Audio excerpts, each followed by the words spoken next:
Hi, and welcome back to the Outdoor Adventure Expo Spring 2021. We are going to go live here with a virtual presentation from Jonathan Ringdahl, who is presenting about kayaking the Apostle Islands National Lakeshore. Jonathan is going to be talking about why it's such an amazing place to go kayaking, how to be safe while you're paddling there, and some of the great things to see.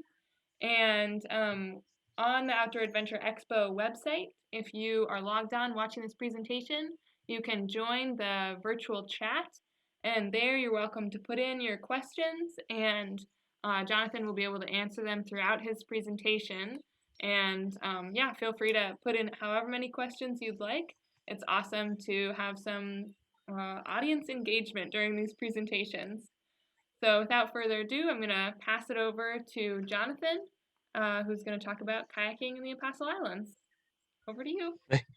Thank you, Madison. I appreciate it. And I appreciate all of you who decided to take some time out of your evening to spend to hear about one of my favorite places in the entire world, and that's the Apostle Islands National Lakeshore. So without further ado, I will jump in and share my screen so we can get looking at why this place is amazing, special, and very significant to me. And I took my first trip up to the Apostle Islands in 2012, and I fell in love. And I've been back on many trips with friends, trips I've helped lead. I'm an American Canoe Association certified instructor, and it's a fancy way of saying that maybe I know what I'm talking about. I'll let you guys be the judge of that. So part of the magic of the Apostle Islands National Lakeshore for me is, how can I say this? It's just this magical, mystical place where there's all these amazing rock formations and sea caves, and one of the greatest collections of lighthouses that I've seen anywhere, as well as some shipwrecks that are very close to the surface that are very accessible, even some along the mainland that you can just paddle right over and you can see and you can swim on them. It's an incredible place. So here you can see, here's a picture of me shortly after sunrise in the Sand Island Sea Caves. And I'll have some maps on here as well with some arrows to help show you where these places are. So if you're interested in a specific place, by the end of the night, you will know where that place is. And like Madison said, yeah, put your questions in the chat. I'm happy to answer any questions that you have, and my contact information will also be at the end. So if something comes to mind afterwards, you can reach out to me. So my first trip up to the Apostle Islands did not exactly start how I had hoped it. So one of my friends that's a contractor built this rack that went in the back of my truck. Well, the problem is with my height and with the height of the rack, I couldn't see my kayak while I was backing up. So um, I backed into this sign at Pattison State Park for Big Manitou Falls. It's the highest waterfall in the state of Wisconsin. So I learned a very valuable lesson that I hope you won't repeat, is to really watch your kayak when you're backing up. And when I called it in, because I believe in honesty, the lady laughed at me and then said a park ranger will be right over. And he goes, "So you hit it with your kayak?" And he goes, "Okay, good." And I'm like, "What is good about this situation?" And he goes, "Well, being you hit it with your kayak on your vehicle and not your vehicle, I don't have to fill out any paperwork." And I was like, "Okay, interesting DNR laws." So I'm like, this is awesome. This is how my first kayaking trip to the Apostle Islands starts. So after I got done there, I went over to Bayfield, Wisconsin, which is one of the jumping off points for the Apostle Islands National Lakeshore and the home of the headquarters for the National Lakeshore. and I took a haunted ghost tour when I was there, and I was told that I was staying in a haunted room. Unfortunately, nothing happened, so I was kind of disappointed with that. And Then I went out to Madeline Island the day before launching over to the other parts of the islands to Big Bay State Park. And Big Bay State Park is a really nice place to go to once you take your ferry ride over to Madeline Island, and you get there and you check it out. And there's a great beach here. It does take a little bit of effort to get kayaks down to the beach. There's a good set of stairs to get down to the beach. It's a nice paddling area. If you go out and around the point, there are some cool rock formations around there. It's just be aware that you might have to carry your kayak for a ways to launch it when you're at Big Bay State Park. And then the next day, we went over to the northern side of the Bayfield Peninsula to the Little Sand Bay Visitor Center, which is a really good place to launch from, especially if you're looking at getting out to Sand Island or York Island, like you can see here on the map. It's got close parking, so you really don't have to carry your kayaks and your gear too far, and a nice beach for launching from. And if you've never been on a sea kayaking trip, it can be amazing at how long it actually takes to pack everything in. So if you are planning on heading out, say to a little bit farther out island, make sure you do start early in the morning, getting your gear packed into your kayaks. And you can see this trip we went out, we had a pretty good sized group. So again, the larger the group, the more time it takes to get things moving off the beach.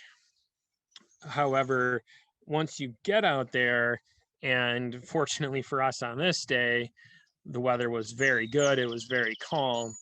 It is one of the most amazing places that I have ever been in my life. The color of the water, it's just different hues at different times. I mean, sometimes it's turquoise, sometimes it's just very clear, beautiful blue.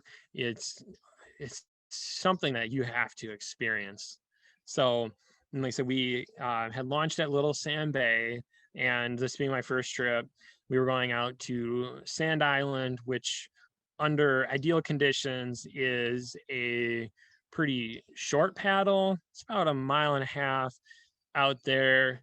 That doesn't mean it should be underestimated though, because last year a friend and I were coming back from Sand Island, and we were in about 1 to 2 foot waves, and they were building, and there was someone out there that had a kayak that wasn't meant to be in those conditions, and he flipped his kayak over, and basically his kayak was floating under the surface of the water, and he needed to be rescued.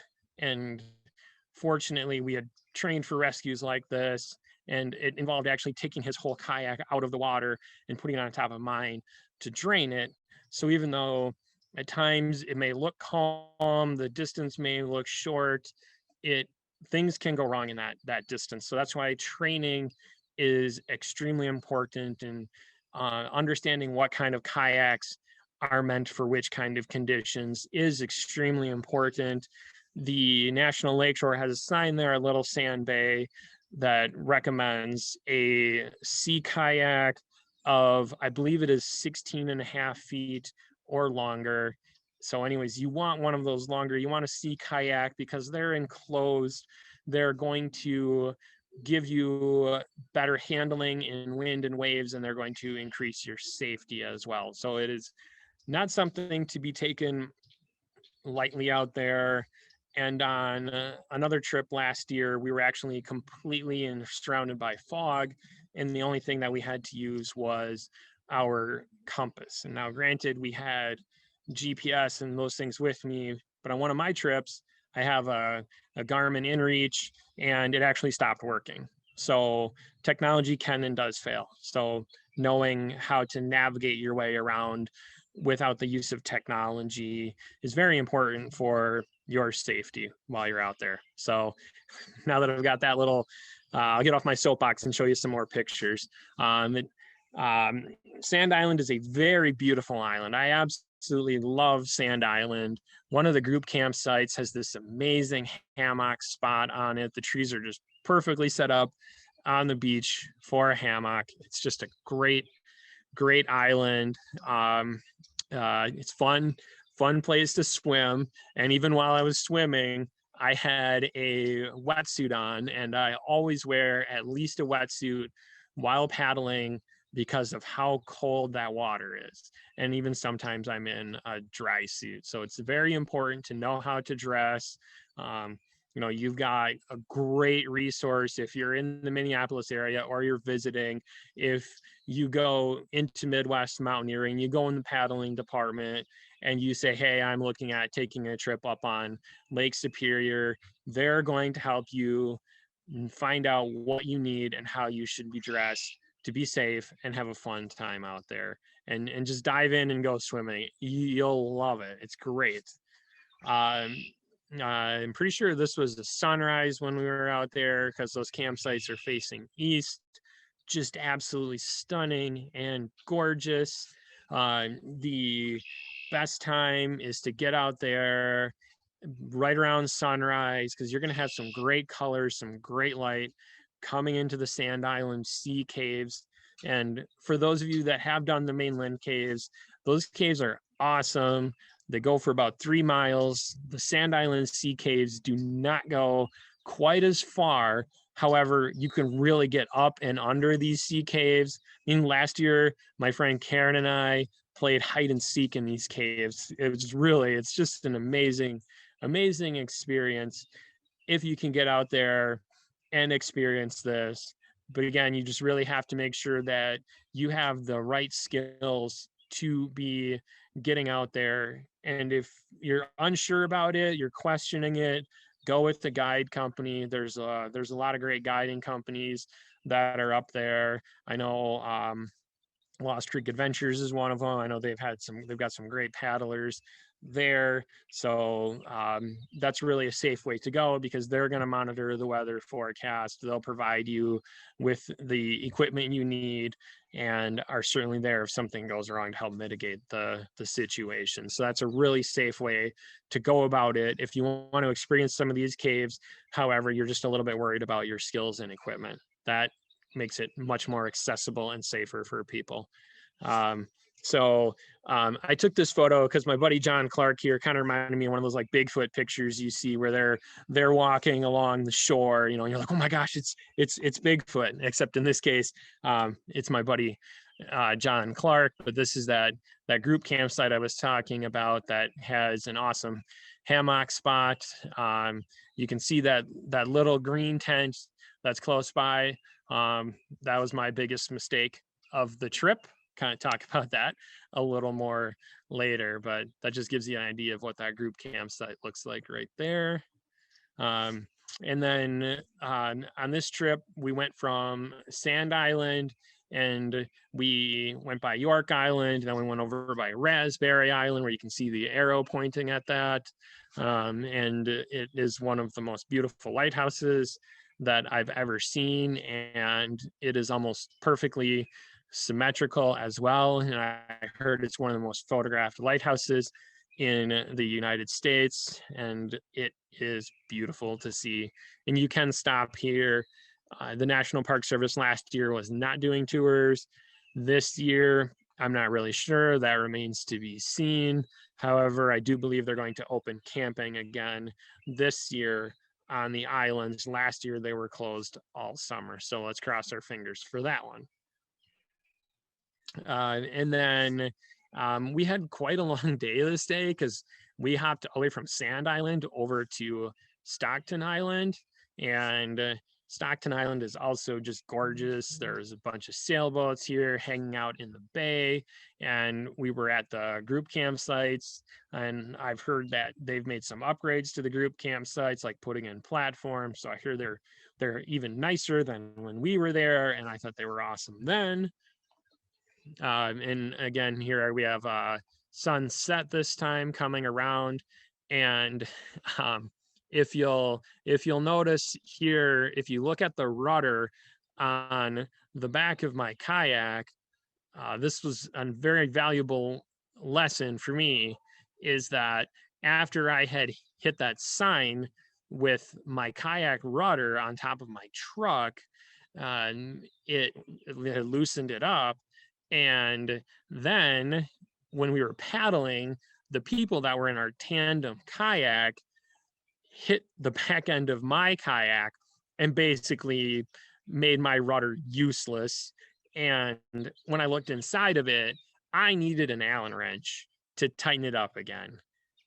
Now there's an Allen wrench in my repair kit, because whittling an Allen wrench out of a stick did not really work too well. And trust me, I tried that. I even asked other paddlers, I'm like, hey, do you have an Allen wrench? I got some funny looks for that one. So I had to spend the rest of my trip without a rudder. And as I mentioned before, it's not a matter of if, but when equipment fails.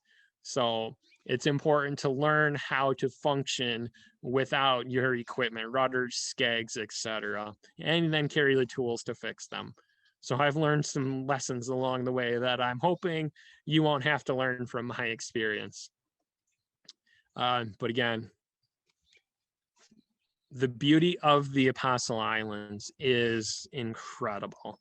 And it feels so good when you've done the effort to get yourself into a place and you get to treat it to sunsets like this. And then here we are paddling along and just beautiful rock formations as well. I mean, the Apostle Islands are just stunning, stunning examples of amazing geological formations. And then from Stockton Island, we bounced back to Oak Island to camp. And the pole on my tent, now granted, I bought this at a garage sale. It was a bad decision, and the pole broke and it was hard to fix. And excuse me.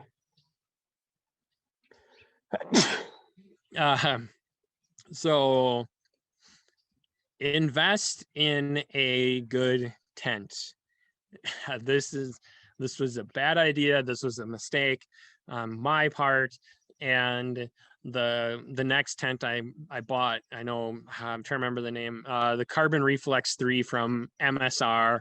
I was like, never again will I have this horrible experience with a cheap tent. And I know I'm not in front of you right now, but I am 6'3", 220 pounds.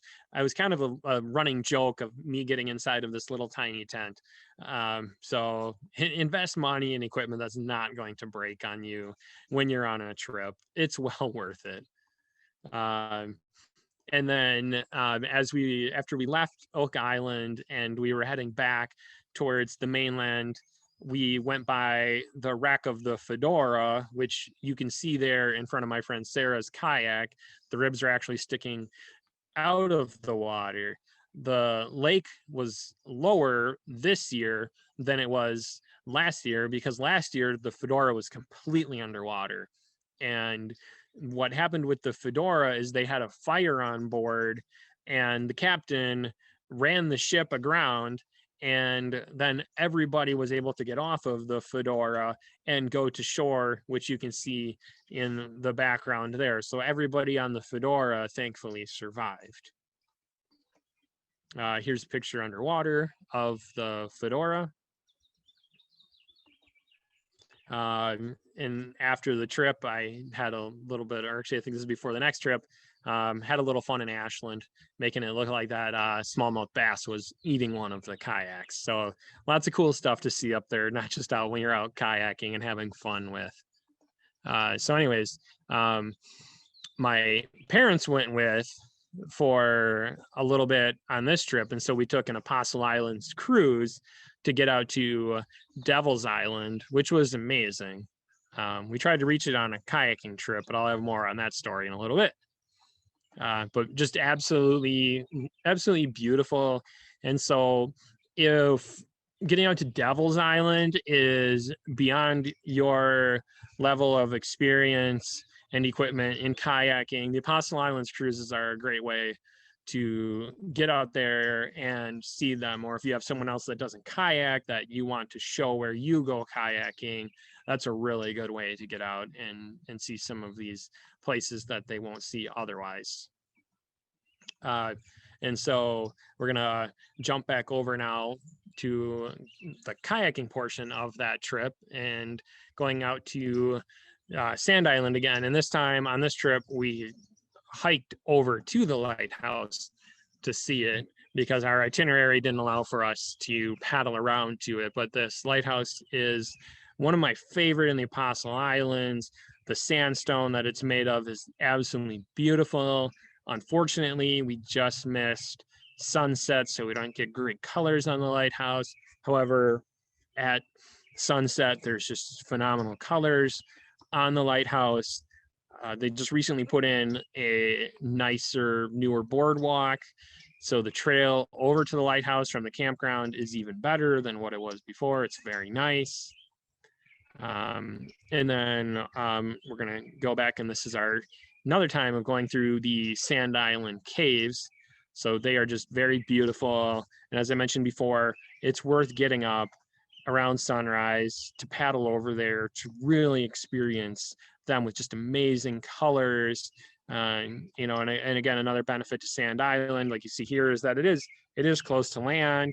You can hike to the lighthouse. The campsites are really nice, but even though it is close to land, make sure you are monitoring the weather forecast so you know what to expect, even if you're just going out and back. It's very important. Here's kind of a farther out shot so you can see all these different exits and entrances into the Sand Island Caves. And it took, I don't even remember how many trips it took, maybe 5 trips before I actually had a bear encounter out there. So there are bears on the island, but the population is not high. Your chances of seeing one are pretty low.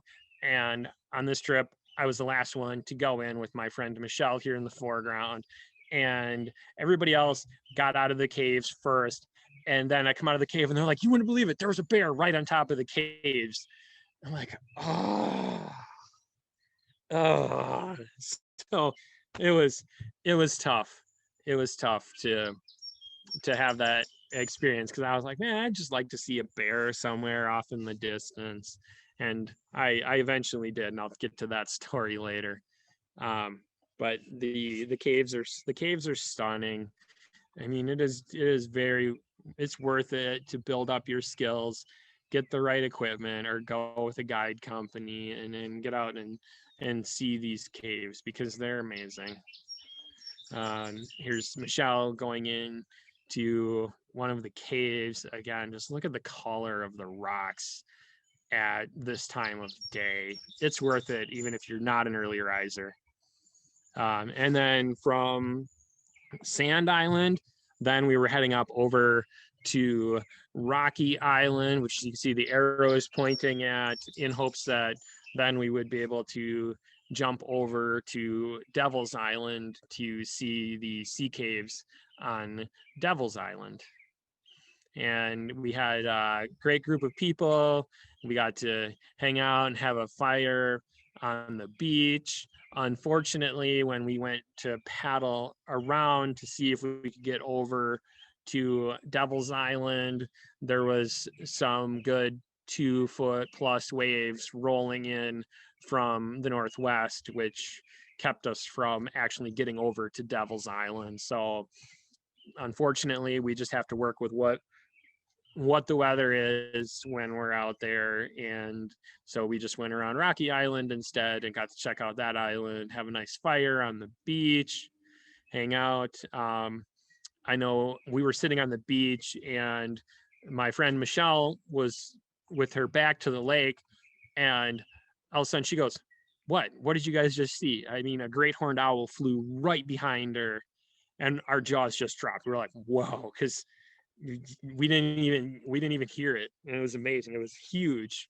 And so it was just another really cool Apostle Islands moment that happens all the time when you're out there. And so then from Rocky, we made our way over to Otter for the cliche paddles in the air picture before we continued on our journey. And then we were heading back over to a different spot on Oak Island to camp on this paddle. And as we were going along Oak Island, there was this beautiful bald eagle sitting very close to the water. I mean, you can see here how close Lori and Michelle are to that bald eagle sitting in the tree. You just these amazing encounters on the Apostle Islands. Swimming, here you can see how clear the water is. It's just beautiful. It's very refreshing after a long day of paddling. And it'll certainly wake you up too with how cold that water is. It's great. And you can see that's Michelle and I doing a handstand underneath the water. I love jumping off the docks out there. This was another very valuable lesson for me, is that those are prescription sunglasses. And so I went in and I came back up above the surface, and I had one eye with darkened, polarized vision that was clear, and the other eye was bright and out of focus. And it took a second for my brain to catch up with what was going on. Well, one of my prescription lenses fell out into about 10 feet of water. And even with goggles, I could not find that lens back. So basically, I was stuck with just my regular glasses, no matter how bright it was outside. So either A, have a backup, or B, take those prescription glasses off before you jump in the water. So I know you're probably thinking I'm a genius right now, and I certainly felt like one at that point as well. So just some valuable lessons there. The Apostle Islands is also home to a very rare mushroom called the Pac-Man mushroom. If you actually believe that is a real mushroom, then I have property in the Apostle Islands to sell you. However, you can see here, those are campsite and just the beautiful view from one of the overlooks on Oak Island, looking out at the other Apostle Islands. It's just an incredible place to be, and great hiking too.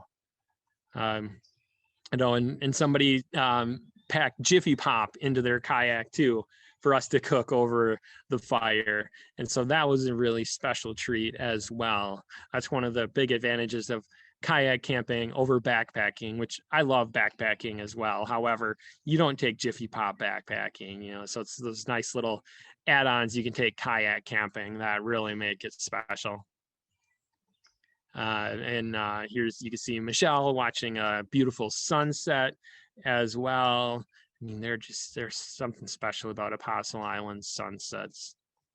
And then of course there's some wave action you get to, which it can be really, really fun out there. I love going through the waves out on the Apostle Islands. It's a lot of fun for me.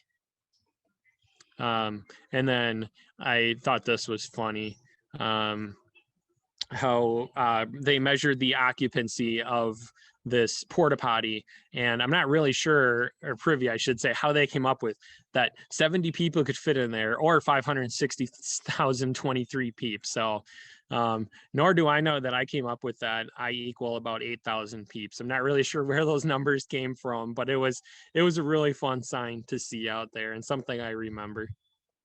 And then I taught for the Apostle Island School out there once over at Presque Isle too. So that's a really neat place to be. And took a trip over there in late September once with friends as well. And on our way out, just beautiful, calm day. And we got in right around sunset. It did take us a while to paddle out there. I think we got a little later start going, but it was cool paddling at that time of day too. And Stockton Island there has some really nice campsites. You can see this great view from there. And, it's just having fun. Here we had the MSR, I don't remember the name of this pump. I've since gone to a gravity filter, but when you're out there, you do have to filter water out of the lake or boil it or do chemical treatment. We just chose to use a pump filter for our drinking water, and we did boil some water as well out there. It's just part of the whole experience of being out there and making sure you also have safe water to drink. I should mention too, if you see down there by Julie's leg hanging off of the picnic table, there's I believe it's a Sea to Summit collapsible bucket. So we would take the water from the lake and we would bring it up to the picnic table and we would use that to pump. And that was really nice to have that water up there where we could sit there and we could pump water and fill bottles versus being right next to the lake and doing it. I would highly recommend that approach. Of course, now I bought the Msr Gravityworks filter, and you just fill it up, hang it up on a tree or something, and then you just let the water run through it. I really, really love that filter. And I know there's other companies that make similar options too. And you can find those in the camping department at Midwest Mountaineering. And then our plan was on this trip was to actually make it out to Outer Island. However, the forecast called for 2 to 4 foot waves, building 4 to 6. So we decided to change our plans, hang out on Stockton Island instead. And then we took a trip up along the eastern side of Stockton Island and found some very cool rock formations over there. That's another really good spot that I haven't heard a lot of people talk about that we really enjoyed going over to. So very tall, nice rock formations. And you can see here some of these beautiful rock formations. There's I know one coming up here that I really love. So you can see this picture. We paddled into this narrow gorge here, and it was so narrow that we couldn't even turn around inside of it. So we just had to back our way out, but it was still really cool to have these high sides around us. It was a neat, very neat experience. And this is the day that we were supposed to be coming back from Outer Island. And so that storm that was predicted came in. It went from 2 to 4 foot waves to 4 to 6 to 6 to 8. So we made a really good decision to stay on Stockton Island. And that's where watching your weather forecast and really knowing your limits is extremely important in being safe out there, because the best paddling trip there is the one that you come back from, so you can head back out there. And so we stayed and we decided to do some hiking on Stockton Island instead. And some people actually tried leaving Stockton Island on a sailboat under motor power, and they could not even get out of the harbor, and they ended up trying to turn around and come back in to the protected harbor that's there with the dock, and they missed their approach and narrowly avoided hitting the dock, and then turned around, and then their second attempt they made it back in. And we were just like, wow, those people got really lucky, and they made a bad judgment call to try and leave at that time. And then but then after the storm passed by, it was a very nice night. We didn't get to see sunset because of the cloud cover, but there were still some very beautiful times. And this turned out to be definitely a memorable adventure for us as well. And just hiking Stockton Island, I mean, just seeing these beautiful trees, it was awesome. And here's the crew on that trip. So Julie's got the green PFD on, Marky's right next to her, of course that's me in the middle, and our friend Michelle is there as well. And so how we all ended up on a sailboat is because there was a doctor that came out of Minneapolis with his 2 kids late the night before, and by the time they got to Madeline Island, everything was closed. So they had a box of cereal, mostly eaten, and a can of peaches, and that's all the food that they had.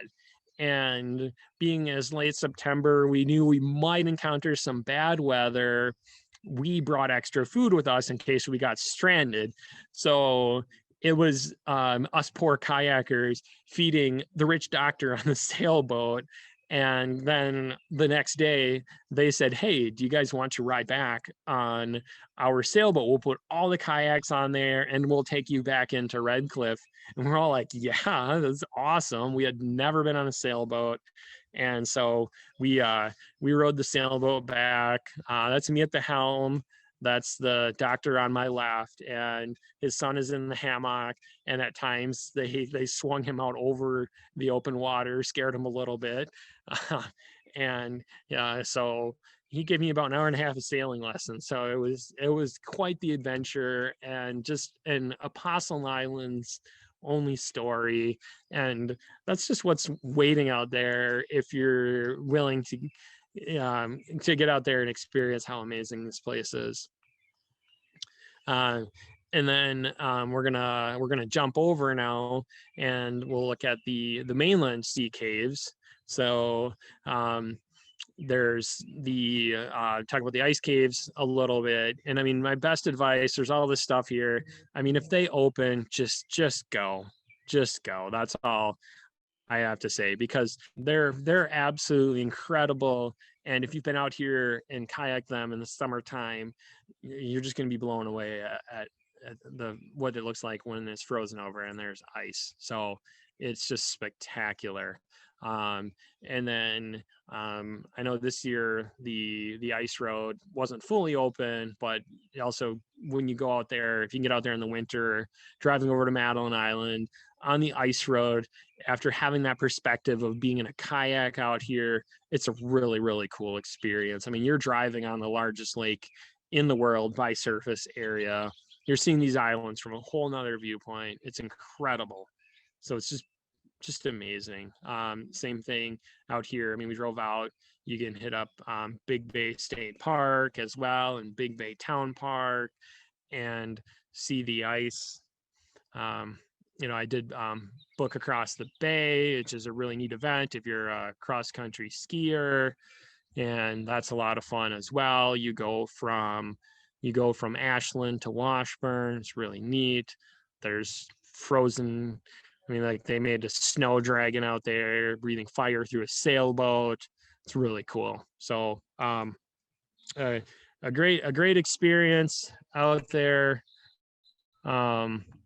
Yeah, I got through that. I got through that faster than I thought I would.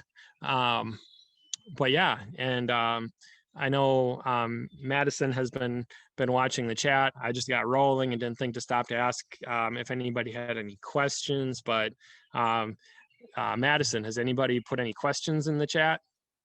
Yep, there are a couple questions here, Jonathan. So the first is someone asking if they have an inflatable kayak, like the Advanced Element and Advanced Frame two-person kayak, and are wondering if it's suitable for the Apostle Islands. I would be extremely careful with that, because I have a friend who has more experience up there than I do, and she has seen people paddle out to the mainland caves in inflatable kayaks. And because the water is so cold, the air inside starts to condense, and the kayak will not have enough flotation to hold you up. So she's actually had to help rescue some people in inflatable kayaks out there. So I would not use an inflatable kayak out there. I know they have a lot of advantages and they're good in a lot of places. I will not paddle anything on the Apostle Islands other than a true sea kayak. Like I have a Current Designs Prana. I wear a spray skirt to seal it up to keep water from waves out. And I mean, that's really for your own safety and well-being. That's what I recommend to anybody going out there, is to get one of get a good sea kayak that's going to have good good flotation in it, sealed bulkheads, because I've been on that lake in some 3 and 4 foot waves, and especially if you're getting out away from shore, you really want to be careful, and you really want to know that you've got the right equipment to get you back. So yeah, I wouldn't use an inflatable kayak out there. And you can rent kayaks too when you go out there from outfitters. But I think the best way, if you're unsure about monitoring the weather and knowing, having the ability to rescue yourself and others, then going with a guide is really a good option, which they'll provide you with a kayak. So great question though. Thank you for asking it. Awesome. The next question we have is, how many pounds of gear do you bring on a kayak trip? How many pounds of gear? A lot more than backpacking. I can tell you that much right now. It it it wouldn't surprise me if it's close to 100 pounds, because I don't monitor my weight as much. I bring a few more luxuries. I'm probably going to sneak in like a giant size bag of peanut M&Ms. Oh my gosh, I love your dog, Madison. So she's got a big lap dog. Anyways, yeah. So because I'm not going necessarily with the lightweight options when I'm going with my sea kayak, I'm going to give myself a more luxurious tent. Bring a camp stove that has some more features in it than my Jetboil does. Maybe a few more layers, maybe actually bring a physical book versus an ebook or something along those lines. And I love photography, so probably bring a few extra things there. So it's a really good question, and I've never taken the time to weigh it, but it did remind me of 2 other things. I know there's so many different rabbit holes you can go down in talking about kayak gear and packing, but 2 important things I know of: don't put your pots, pans by your compass, because it can throw your compass off, and you don't want that. You don't want to miss your target in the fog. And it's a lot easier if you pack smaller dry bags than if you're going with like big dry bags. You'll have a lot easier time packing those. And like, say you've got to put dry bags up in your bow or your stern where your arms might not be long enough to reach, is you can tie strings to them, or you can tie strings with tennis balls so you can pull that stuff out of your bow. Because I have had people on trips where I've basically had to get all yoga, bending, flexing to reach up into the bow of someone's kayak to pull a bag out where it looks like I'm getting eaten by a kayak hatch. So yeah, that was a question with a few added things that you had sparked. So I hope that answers your question. Like I said, if there's anything anybody wants to talk about, you want more specifics, what I pack, things like that, please feel free to reach out to me, because I love talking about it. So thank you for the question. Great. It looks like we have another one. Someone is asking, what is the story behind, in quotes, oars up near Oak Island? You run that by me again. What is the story of? What is the story behind, in quotes, this part is, oars up near Oak Island? Oars up near Oak Island. I'm not familiar with that. Yeah, oars up near Oak Island. Yeah, I might be. I guess that's something I'm going to have to research. Yeah, I mean, I've heard there, legends and myths of pirates around Oak Island. So I don't know if it has something to do with that. Because I know there's so many stories of the Apostle Islands of yesteryear, and there was lots of logging out there and communities out there. So yeah, oars up Oak Island. I'm gonna make sure I take note of that. So I can research into this and find out what this is about, because now I'm really interested in that. So I appreciate the question. I'm sorry I don't have a better answer, but in the future, I'm going to find out. I'm going to look into this.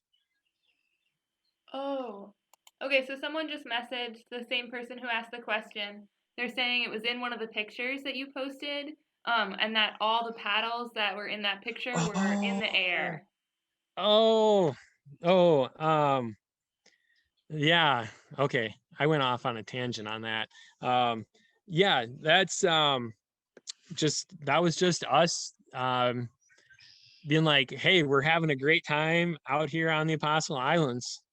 So that's all there was to it. I guess that's a story that we're gonna have to start and make something up about Oars Up Oak Island. So if you wanna start creating a legend with me of this goes back to pirate origins or something like that, I'm all for it. So yeah. Awesome. Okay, our next question is asking, how do you plan a trip, if you have the time to, when it comes to which islands to visit? And how did you monitor the weather? For example, do you have a weather radio? And if you do, what kind do you have? And do you like it? Yeah. So planning a trip, it it really it comes down to what is your what is your comfortable paddling distance, your paddling stamina, how far do you feel you can paddle in a day, and then looking also out at like how many days in a row do you feel like you can paddle, how many days, what kind of distances do you feel comfortable covering based on your fitness level, and then going from there. And depending on the where you're going to, because there's an inner circle of islands. Let me go back to the map here. You can see that the like Sand Island, the outside of York Island is a little bit more exposed, but it's not a big island. You can't camp on Raspberry, but you can camp on Oak and Basswood. So like if you're going from Red Cliff over to Basswood, that's usually very protected. And, excuse me. Again, it depends on the winds too, though, with what's going on. But generally, those inner islands are much more protected. You're going to have usually less wind and waves than you will if you're getting out. Like Devil's Island is very exposed, Outer Island very exposed. And some of these crossings can be multiple miles. Like I've done last year, I did the crossing from Madeline over to Michigan, which is 3 miles. So ultimately, it comes down to what skills do you have? How good are you at paddle strokes, rescues? How many miles do you feel comfortable paddling in a day? And if you're running over some thoughts in your mind, feel free to reach out to me either through email or social media channels, and can kind of bounce ideas off of me. But always remember in the back of your mind that you can change your plan at any time. Just because you have a set itinerary does not mean you need to stick to it, because the National Park Service would rather have you choose to alter your plan for being safe rather than trying to push yourself in conditions that you should not be in. And when you see a park ranger or you get back and you change your plans, just let them know that you changed your plans.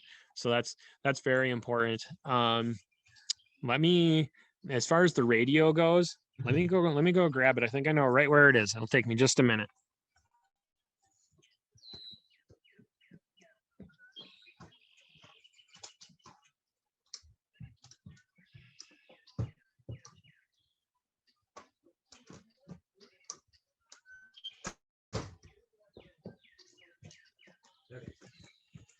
All right, there we go. All right. So I'll put it in front of the camera here.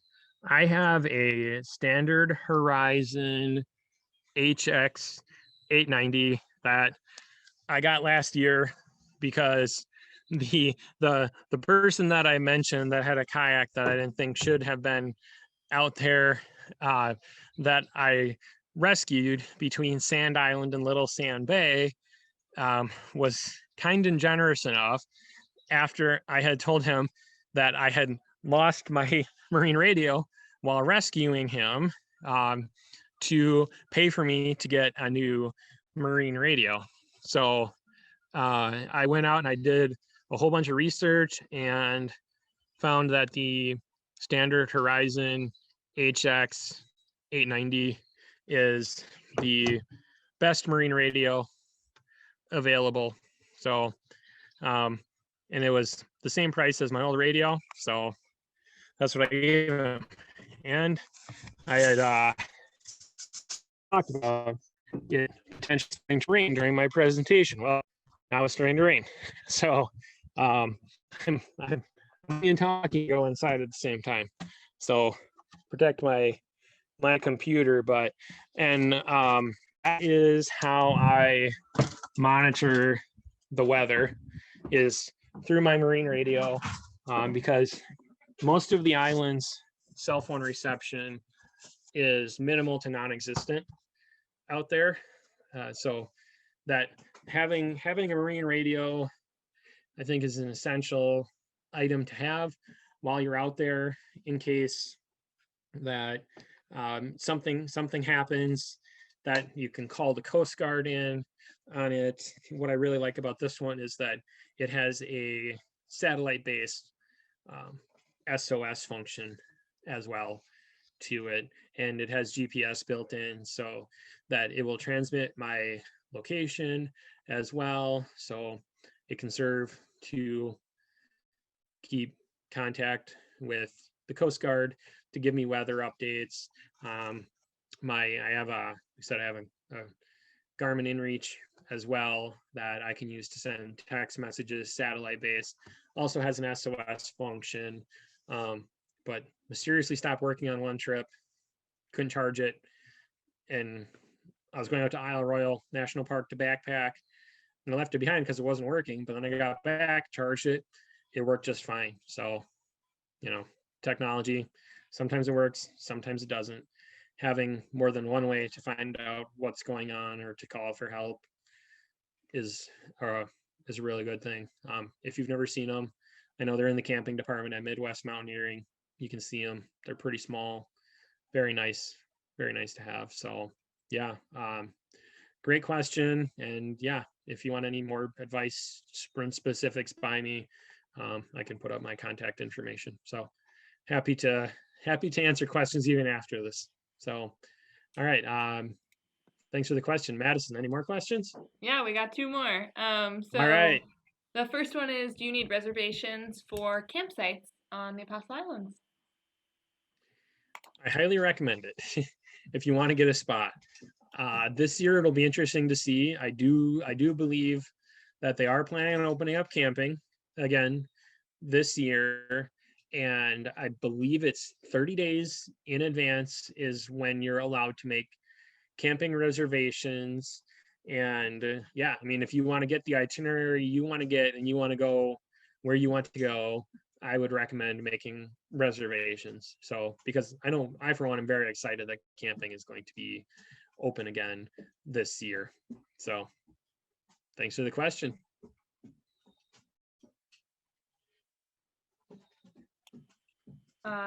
Next question is, do you have any trips planned this summer, and what are your current plans? Yeah, I have more or less, I have dates set for 3 trips, probably 2 weekend trips, and one 5 to 7 days, probably. What that's going to look like is still up in the air. I would really love to get out to Devil's Island because that's one that has eluded me in a kayak yet. Would love also to get out to Outer Island.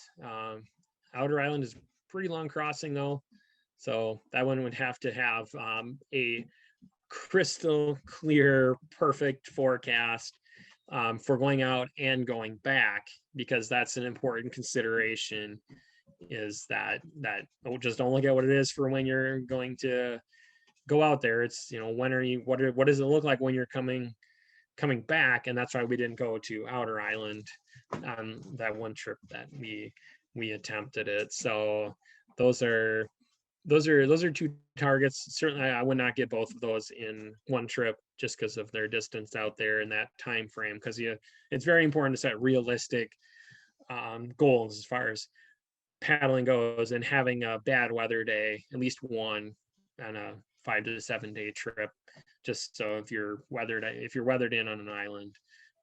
But yeah, I'm very much so looking forward to, and go back to the map too, so you can kind of see what I'm talking about. I know the screen here, if I move Madison and you can see Outer Island up here on the upper right corner. That's a good crossing out there. I don't remember exactly how many miles it is. It's probably at least a 4 or 5 mile crossing, if not more. And from Rocky to Devils is a little bit shorter, but you're also talking about very exposed places. So, but yeah, I mean, you can really find lots of great sights to see wherever you decide to go. If it's one of the inner islands where it's more protected, or you're venturing out to a Stockton Island, a Manitou Island, Otter, Rocky, South Twin, Ironwood, Cat. I mean, there's all really neat things to see out there. I mean, and there's lots of great books out there. The Apostle Islands booksellers in Bayfield, as well as the National Park Service headquarters there. They have lots of great books, so you can learn about stories of the islands and shipwrecks and places to go and see. I mean, there's so much. I mean, and I think Michigan is it's a long paddle over to Michigan. I mean, even if you leave from the closest spot on Madeline Island, Michigan is 10 miles. However, the lighthouse grounds on Michigan Island are just absolutely gorgeous out there. Some of the best maintained I've seen in the Apostle Islands. But it's again, it's be very careful, because a few years back, a family, I think it was mom, dad, 3 kids, and they all went on one sit on top kayak, unfortunately capsized in between Madeline and Michigan. And again, it just goes back to, they didn't know the weather, they didn't have the right equipment, and unfortunately only the mom of that group survived. So I really feel for that family, and my condolences certainly go out to them, and I just don't want to see that happen to anybody else. So it's just very important to properly plan and know the limitations of your gear and yourself. And because I know you're all cool, because you're watching this, so want you to be as safe as you possibly can out there. And that's why I say I'm 110% willing to answer any and all questions that come my way after this too. So appreciate the question. So thank you. We have another question, and All that right. question, it is, how important is it to really know about the tides and other, in parentheses, water topography? There are not really tides per se on Lake Superior. I mean, there can be some seiches where it's having a little bit of effect on how much how high the water is in the direction it's going. But I think it's very important to understand, to know how the water is moving, where the water is moving, because I know I've heard that Long Island is not on this map, but I was asking the person who certified me to become a kayak instructor, who spends her summers on Madeline Island, about going over from Madeline over to Long Island. And she said there can be some really nasty currents that are flowing along Long Island, because it narrows up between Long Island and Madeline Island. And so it's basically a lot of water moving through a narrow area, and so it can really speed up the water. So the same thing can really be said on on any one of these parts. And I mean, I've seen winds going with us down the west channel you see on your screen here towards Bayfield, but I've seen waves coming up the west channel. So it's there are some interesting dynamics in play at the Apostle Islands. And I mean, Lake Superior can also have some, even if you're in 2-foot waves, there can be some larger rogue waves coming in there. Some of you on this are familiar with the Edmund Fitzgerald, I'm sure, and how it was probably a rogue wave that contributed to the sinking of the Edmund Fitzgerald. Well, we're a lot shorter than a 729-foot ore freighter. So yeah, knowing your water, how things are going to be building, moving, depending on the wind direction, and bringing in waves is very important. Some terms, I know this is kind of getting techy and maybe a little boring, is, when you're talking about fetch, is how far is that wind traveling as it goes. I mean, if it's coming, north to south, let's say Raspberry Bay here, if it's coming all across the open lake, that's a lot of room for waves to build up. So that's why those outer islands are going to have more significant wave heights than the inner islands. So there's definitely some nuances, and it's a really good question about water topography. And of course, there are places that you're coming around on some of these islands where there are some shoals that come out from the islands where the water is much more shallow. So you're going to have wave heights higher in those places. Also, you're more likely to scrape along the bottom if you're too close to shore. So there are things like that. And that's where some of the shipwrecks are as well, are on some of these shoals. And so yeah, so understanding that, I have the National Geographic map to the Apostle Islands. I think that's a great resource for knowing water depth, and you can look at those things and you can know.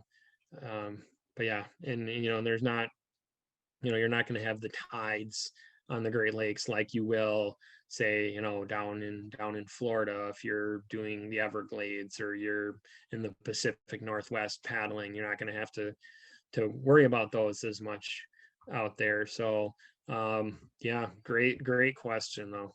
Love those kind of questions. So thank you. All right, well, we are getting close to, well, we're past 7 p.m., but if anyone else has any more questions, now would be a great time to put them in the chat so that Jonathan has a chance to answer them. And just so you know, Jonathan, you got a shout out on here, thank you, and someone who really wants to start planning a trip to the Apostle Islands. So Cool. That's good. I'm glad I've inspired someone. And yeah, whoever that is, like I said, my information is here on the screen. If you want to know as far as what gear I use, as far as what I wear, what layers, anything along those lines, more detailed things. I mean, this presentation, if I was to dive into all the aspects of kayaking, could probably go over 5 hours. So yeah, but I want to keep people here all night. I appreciate the people that have taken their time to be here, and I hope they found some value in it. And then we'll just take one more question, which just popped up, which is, are there any shelters on the islands to stay at? No, nope. There are no shelters. If you've been out to Isle Royale National Park and you've been spoiled like I have been by those 3-sided shelters with the roof over top and the netting, you're like, I hope those are at every park on Lake Superior. Unfortunately, they're not. It's all about bringing out your tent. If things are going horribly wrong, maybe if there's a kind ranger out there, might open their doors to you, but I would not count on that. Stockton Island's got a classroom on it there, but yeah, you're going to be in your tent, or if you find someone who's really nice with the sailboat, if your tent collapses or something like that, because I've seen that happen when I was teaching for the Apostle Island School. I saw a kid's tent collapse, and that's when I when I was coming back to my tent is when I saw a bear on a romantic walk on the beach. That was my first black bear encounter on there, and I just yelled at it so it wouldn't go and scare the kids. I felt bad, but anyways, yeah. Come here, you. Oh, come here. You want to say hi, Maple? Yeah. So saw Madison's pooch. Hi, you're giving me a hug. Yeah. So, right, kayaking Fossil Islands. Yeah. Hi. So, yeah. All right. Can you wave, Maple? So, anyways, yeah. Yeah. Good question though. So. Awesome. Well, thank you so much, Jonathan, and thank you to everyone for all your great questions. I posted Jonathan's email just in case you want to reference it in the chat, and the YouTube page for the Midwest Mountaineering YouTube page, excuse me, which is a place where all of our archived presentations from past expos and from this current expo are going. And you can definitely check out the Outdoor Adventure Expo website, which you're on, for the schedule of future presentations this week. Hope everyone has a good evening. Thanks again, Jonathan. Yeah, you're welcome. Thank you, Madison. Thanks, everybody.